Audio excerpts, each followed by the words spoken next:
17,300 के ऊपर बंद हुआ। जानते हैं कि शेयर बाजार में आई इस तेजी के लिए किन फैक्टर्स ने अहम भूमिका निभाई। रिलायंस इंडस्ट्रीज जैसे ज्यादा वेटेज वाले शेयरों और आईटी स्टॉक्स में तेजी के चलते भारतीय शेयर बाजार 31 मार्च को लगातार दूसरे दिन बढ़त के साथ कारोबार करते रहे।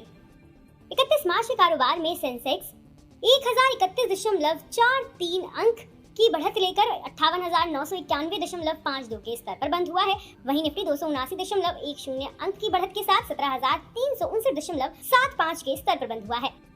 अमेरिका और यूरोप में बैंकिंग संकट की वजह से भारत सहित दुनिया भर के शेयर बाजारों में पिछले कुछ दिनों में गिरावट देखने को मिली थी। इसके अलावा विदेशी निवेशकों की ओर से लगातार बिकवाली और कंपनियों की संभावित कमजोर अर्निंग से भी भारतीय शेयर बाजार पर विपरीत असर पड़ा। साथ ही निवेशकों में दक्षिण पश्चिम मानसून को प्रभावित करने वाले एल नीनो को लेकर भी आशंका है, जो देश में महंगाई को बढ़ा सकता है। चलिए ऐसे में जानते हैं कि शेयर बाजार में आई इस तेजी के लिए किन फैक्टर्स ने अहम भूमिका निभाई। अगले सप्ताह आरबीआई की बैठक। निवेशकों का ध्यान इस समय आरबीआई की मॉनेटरी पॉलिसी कमेटी की अगले हफ्ते होने वाली बैठक पर है। इकोनॉमिस्ट्स ने इस बैठक में ब्याज दरों के 0.25% बढ़ोतरी का अनुमान जताया है। कोटक इंस्टीट्यूशनल इक्विटीज का सुझाव है कि ग्लोबल फाइनेंशियल मार्केट में पैदा हुई उथल-पुथल को देखते हुए केंद्रीय बैंक महंगाई पर अंकुश लगाने के लिए ज्यादा संतुलित नजरिया अपनाएगा। आरबीआई 6 अप्रैल को ब्याज दरों की समीक्षा करने वाला है। मनी कंट्रोल के एक सर्वे के मुताबिक 36 में से 20 अर्थशास्त्रियों का अनुमान है कि केंद्रीय बैंक एक उदार रुख में वापसी की नीति पर बना रहेगा। चालू खाते के घाटे में सुधार। हालिया रिपोर्ट के मुताबिक कई अर्थशास्त्रियों को उम्मीद है कि भारत के चालू खाते के घाटे में फाइनेंशियल ईयर 2024 में सुधार होगा। उन्होंने कहा कि कमोडिटी की कीमतों में गिरावट के चलते देश का व्यापार घाटा कम होगा, जिससे चालू खाते के घाटे को भी कम करने में मदद मिलेगी। एमके रिसर्च ने अपनी एक रिपोर्ट में कहा, सर्विस ट्रेड के सरप्लस में बढ़ोतरी चालू खाते के घाटे में कम करने में अहम भूमिका निभाएगी। फाइनेंशियल ईयर 2023 में ये $100 अरब रह सकता है। इसके अलावा फाइनेंशियल ईयर 2024 में ऑयल और कमोडिटी की गिरावट और ग्लोबल लेवल पर मांग कम होने से चालू खाते का घाटा कम होकर जीडीपी के 2.2% पर आ सकता है। आरबीआई बुलेटिन ने मार्च संस्करण में ग्रोथ को लेकर एक आशावादी नजरिया रखा है। बुलेटिन में कहा गया है कि फाइनेंशियल ईयर 2024 में भारत की जीडीपी ग्रोथ अपने 6 से 6.5% के मौजूदा अनुमान से ज्यादा रह सकती है। रिपोर्ट में कहा गया है कि फाइनेंशियल ईयर 2023 की तरह ही भारत की ग्रोथ रफ्तार आने वाले फाइनेंशियल ईयर्स में भी बनी रहेगी और इसके धीमे पड़ने की संभावना नहीं है। अमेरिकी अर्थव्यवस्था की हालत खराब होती दिख रही है। हालिया आंकड़े बताते हैं कि पिछले साल की आखिरी तिमाही में अमेरिका की जीडीपी 2.6% रही, जो एनालिस्ट के 2.7% के अनुमान से थोड़ी कम है। बैंकिंग संकट के कारण फाइनेंशियल एक्सपर्ट्स का अनुमान है कि अमेरिका का क्रेडिट मार्केट दबाव में रहेगा और उसकी अर्थव्यवस्था के मंदी में जाने का जोखिम है। इसको देखते हुए अमेरिकी फेडरल रिजर्व आगे ब्याज दरों में बढ़ोतरी को रोकने का फैसला ले सकता है। यहाँ तक कि विवाद के महीनों में ब्याज दरों में कई बार कटौती भी कर सकता है। बता दें कि यहाँ मुहैया जानकारी से सूचना हेतु दी गई है। मार्केट में निवेश बाजार जोखिमों के अधीन है। निवेशक के तौर पर पैसा लगाने से पहले हमेशा सर्टिफाइड एक्सपर्ट की सलाह लें। मनी कंट्रोल की तरफ से किसी को भी पैसा लगाने की यहाँ कभी भी सलाह नहीं दी जाती है।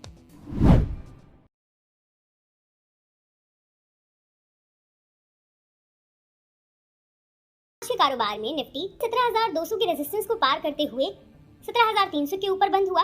जानते हैं कि शेयर बाजार में आई इस तेजी के लिए किन फैक्टर्स ने अहम भूमिका निभाई। रिलायंस इंडस्ट्रीज जैसे ज्यादा वेटेज वाले शेयरों और आईटी स्टॉक्स में तेजी के चलते भारतीय शेयर बाजार 31 मार्च को लगातार दूसरे दिन बढ़त के साथ कारोबार करते रहे। 31 मार्च के कारोबार में सेंसेक्स 1031.43 अंक की बढ़त लेकर 58,991.52 के स्तर पर बंद हुआ है। वहीं निफ्टी 279.10 अंक की बढ़त के साथ 17,359.75 के स्तर पर बंद हुआ है। अमेरिका और यूरोप में बैंकिंग संकट की वजह से भारत सहित दुनिया भर के शेयर बाजारों में पिछले कुछ दिनों में गिरावट देखने को मिली थी। इसके अलावा विदेशी निवेशकों की ओर से लगातार बिकवाली और कंपनियों की संभावित कमजोर अर्निंग से भी भारतीय शेयर बाजार पर विपरीत असर पड़ा। साथ ही निवेशकों में दक्षिण पश्चिम मानसून को प्रभावित करने वाले एल नीनो को लेकर भी आशंका है, जो देश में महंगाई को बढ़ा सकता है। चलिए ऐसे में जानते हैं कि शेयर बाजार में आई इस तेजी के लिए किन फैक्टर्स ने अहम भूमिका निभाई। अगले सप्ताह आरबीआई की बैठक। निवेशकों का ध्यान इस समय आरबीआई की मॉनेटरी पॉलिसी कमेटी की अगले हफ्ते होने वाली बैठक पर है। इकोनॉमिस्ट्स ने इस बैठक में ब्याज दरों के 0.25% बढ़ोतरी का अनुमान जताया है। कोटक इंस्टीट्यूशनल इक्विटीज का सुझाव है कि ग्लोबल फाइनेंशियल मार्केट में पैदा हुई उथल-पुथल को देखते हुए केंद्रीय बैंक महंगाई पर अंकुश लगाने के लिए ज्यादा संतुलित नजरिया अपनाएगा। आरबीआई 6 अप्रैल को ब्याज दरों की समीक्षा करने वाला है। मनी कंट्रोल के एक सर्वे के मुताबिक 36 में से 20 अर्थशास्त्रियों का अनुमान है कि केंद्रीय बैंक एक उदार रुख में वापसी की नीति पर बना रहेगा। चालू खाते के घाटे में सुधार। हालिया रिपोर्ट के मुताबिक कई अर्थशास्त्रियों को उम्मीद है कि भारत के चालू खाते के घाटे में फाइनेंशियल ईयर 2024 में सुधार होगा। उन्होंने कहा कि कमोडिटी की कीमतों में गिरावट के चलते देश का व्यापार घाटा कम होगा, जिससे चालू खाते के घाटे को भी कम करने में मदद मिलेगी।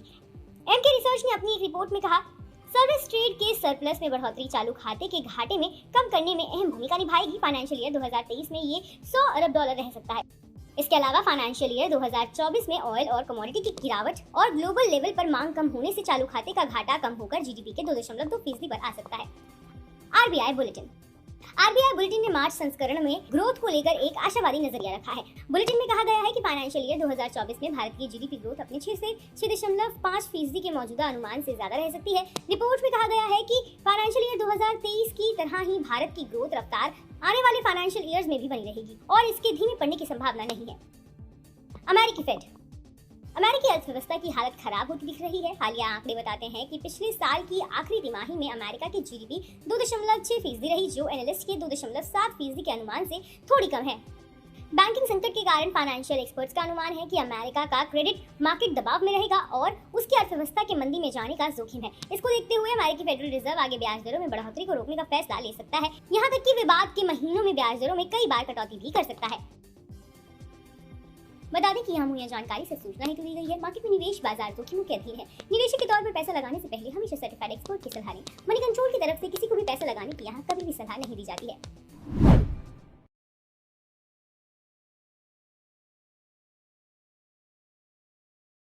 31 मार्च के कारोबार में निफ्टी 17,200 के रेजिस्टेंस को पार करते हुए 17,300 के ऊपर बंद हुआ। जानते हैं कि शेयर बाजार में आई इस तेजी के लिए किन फैक्टर्स ने अहम भूमिका निभाई। रिलायंस इंडस्ट्रीज जैसे ज्यादा वेटेज वाले शेयरों और आईटी स्टॉक्स में तेजी के चलते भारतीय शेयर बाजार 31 मार्च को लगातार दूसरे दिन बढ़त के साथ कारोबार करते रहे। 31 मार्च के कारोबार में सेंसेक्स 1031.43 अंक की बढ़त लेकर 58,991.52 के स्तर पर बंद हुआ है। वहीं निफ्टी 279.10 अंक की बढ़त के साथ 17,359.75 के स्तर पर बंद हुआ है।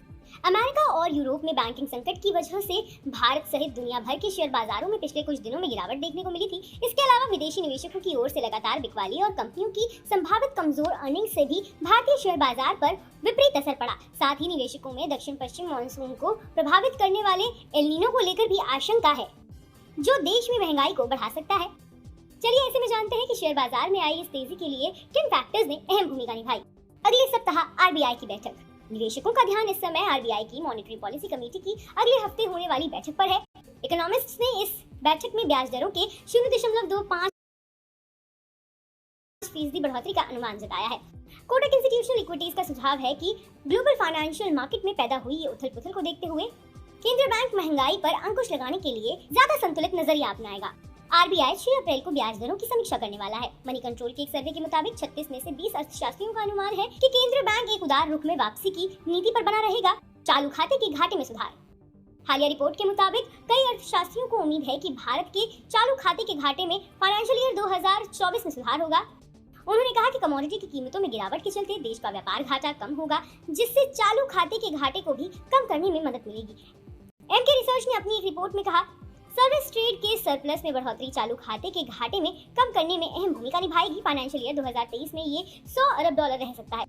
इसके अलावा फाइनेंशियल ईयर 2024 में ऑयल और कमोडिटी की गिरावट और ग्लोबल लेवल पर मांग कम होने से चालू खाते का घाटा कम होकर जीडीपी के 2.2% पर आ सकता है। आरबीआई बुलेटिन ने मार्च संस्करण में ग्रोथ को लेकर एक आशावादी नजरिया रखा है। बुलेटिन में कहा गया है कि फाइनेंशियल ईयर 2024 में भारत की जीडीपी ग्रोथ अपने 6 से 6.5% के मौजूदा अनुमान से ज्यादा रह सकती है। रिपोर्ट में कहा गया है कि फाइनेंशियल ईयर 2023 की तरह ही भारत की ग्रोथ रफ्तार आने वाले फाइनेंशियल ईयर्स में भी बनी रहेगी और इसके धीमे पड़ने की संभावना नहीं है। अमेरिकी अर्थव्यवस्था की हालत खराब होती दिख रही है। हालिया आंकड़े बताते हैं कि पिछले साल की आखिरी तिमाही में अमेरिका की जीडीपी 2.6% रही, जो एनालिस्ट के 2.7% के अनुमान से थोड़ी कम है। बैंकिंग संकट के कारण फाइनेंशियल एक्सपर्ट्स का अनुमान है कि अमेरिका का क्रेडिट मार्केट दबाव में रहेगा और उसकी अर्थव्यवस्था के मंदी में जाने का जोखिम है। इसको देखते हुए अमेरिकी फेडरल रिजर्व आगे ब्याज दरों में बढ़ोतरी को रोकने का फैसला ले सकता है। यहाँ तक कि विवाद के महीनों में ब्याज दरों में कई बार कटौती भी कर सकता है। बता दें